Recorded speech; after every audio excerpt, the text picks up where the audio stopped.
ওয়াকআপ নিয়ে আমি আর বলবো না, নতুন করে আমাকে বারবার ডোন্ট ইনসিস্ট মি। ওয়াকআপ আমাদের এখানে কোনো কোশ্চেন নেই। যদি ওয়াকআপ নিয়ে আন্দোলন করতে হয় দিল্লিতে যান, এখানে নয়। বাংলায় আপনাদের কোনো প্রবলেম নেই, বাংলায় আমি আছি, মনে রাখবেন।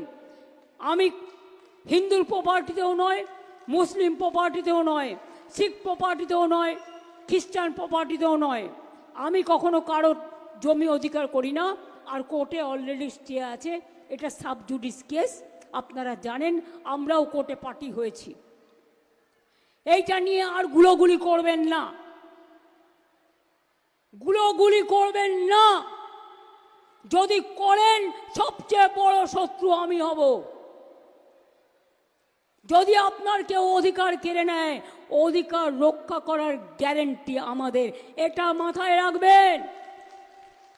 এনআরসি করে কেড়ে নেওয়া হচ্ছিল না, এনপিআর করে কেড়ে নেওয়া হচ্ছিল না, তো আমরা তো রাস্তায় নেমেছিলাম, আন্দোলন করেছিলাম।